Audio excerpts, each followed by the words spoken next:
Hey folks, Professor Finn here, and today we're going to continue our study of microbiology, but we're going to do this in one of the appendices, not one of the main chapters. So we're going to continue looking at the book Pathology and Microbiology for funeral science students, but we're going to jump to Appendix B. So real quick, like, share, subscribe, share the video with a friend, share it with some random person. Let's go ahead and break the YouTube algorithm, get the screen shared, and talk about cellular anatomy. So the cell. Cells maintain their existence in the presence of internal and external fluids. The water inside the cell is known as intracellular fluid or cytosol. The body cells are suspended in interstitial fluid, which is also referred to as extracellular fluid. Extracellular fluid contains 0.9% sodium chloride, a similar salt concentration to that of seawater. All of the materials found in the cell are collectively known as cytoplasm. Both intracellular fluid and extracellular fluid contain many other dissolved substances in addition to that of water. Most cells of the body contain at least one nucleus, but mature red blood cells have no nucleus, and muscle cells may have several. Very important. Some people like to ask the question, what's got a nucleus, what doesn't have a nucleus? So it'd be important to know that red blood cells have no nucleus, and some muscle tissues have several. The nuclear envelope is not a solid structure. It contains many small openings known as nuclear pores that allow communication with the rest of the cell. The collective substances within the nucleus are known as nucleoplasm. So an important concept, you have holes all throughout your body, even on your skin. We have pores everywhere, and that allows for communication, things coming in, things coming out. So we have pores going from our capillaries into the cellular spaces. We have pores going from the cell wall, which separates from the exterior and interior. And then we have pores going from the cell, the cytoplasm, into the nucleoplasm, the stuff inside the nucleus. Chromosomes and genes. Chromosomes store genetic material in the human genes. There are 46 chromosomes in the healthy human. The sperm and egg each contribute 23 chromosomes to the cell. A chromosome is a long-coiled molecule of DNA, or deoxyribonucleic acid, with a characteristic double helix shape. This twisted ladder has sides that are formed by alternating bands of sugar and phosphate, while the rungs are formed by the nitrogenous bases, which always pair in specific ways. Genes are segments of DNA that control the release of proteins determining the cell's particular function. DNA also stores the genetic material, allowing the cell to replicate and pass on its genetic material. DNA. DNA is composed of nucleic acids, which are organic compounds containing carbon, oxygen, hydrogen, nitrogen, and phosphorus. Nucleic acids are formed from nucleotides, which are made of a sugar unit, a phosphate unit, and a nitrogenous base. In DNA, the nitrogenous bases are adenine, guanine, cytosine, and thymine. Super, super important. Thymine pairs with adenine and cytosine pairs with guanine. Ribosomes. The function of ribosomes is to synthesize proteins from amino acids. Ribosomes can be found attached to the endoplasmic reticulum, or they can be free-floating in the cytosol.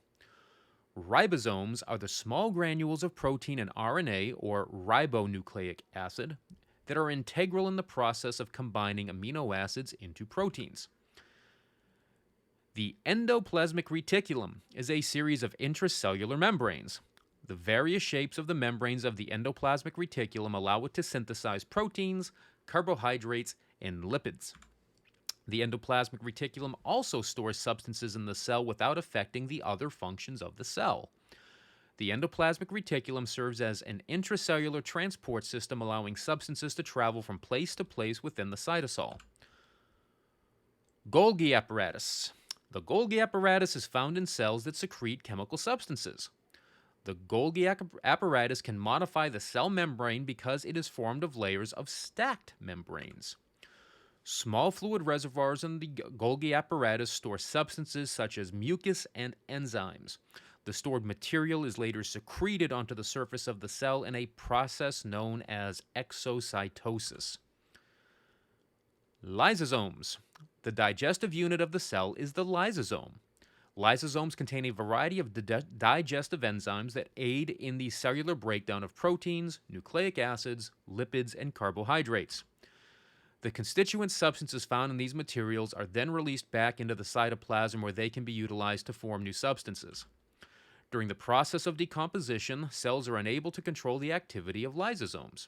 As the lysosomes cross the cellular membrane, they enter the extracellular fluid where they begin to digest, or lyse, the body's own tissues. This self-digestion is known as autolysis, autolysis, automatic breakdown.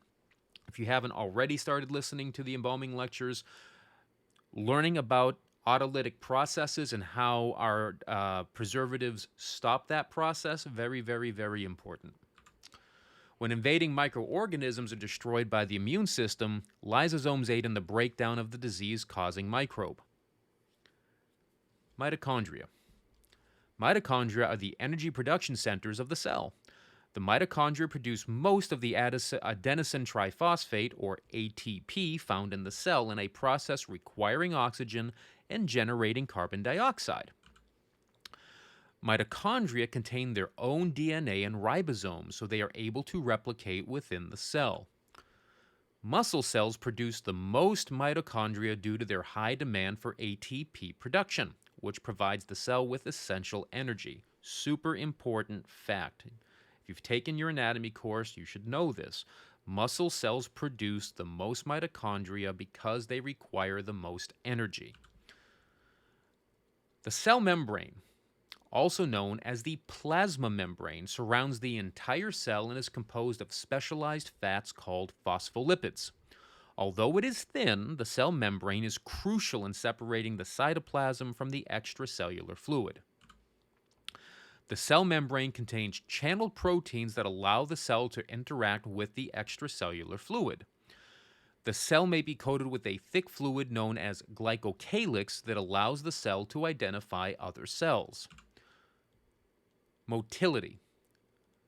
Some specialized cells have attachments on their exterior. Microvilli are finger-like projections from the cell membrane allowing the absorption of materials from the extracellular fluid. Cells with microvilli are typically found in the digestive system. Cilia are found on cells lining the respiratory tract. Cilia are hair-like structures that beat repeatedly, moving mucus and trapped particles towards the throat and away from the delicate tissues of the lungs. Flagella are whip-like structures on the surface of sperm that provide it with motion. A flagellum allows a sperm cell to travel within the female reproductive system once it becomes activated. That concludes our review of cellular anatomy, and we'll see you next video, folks.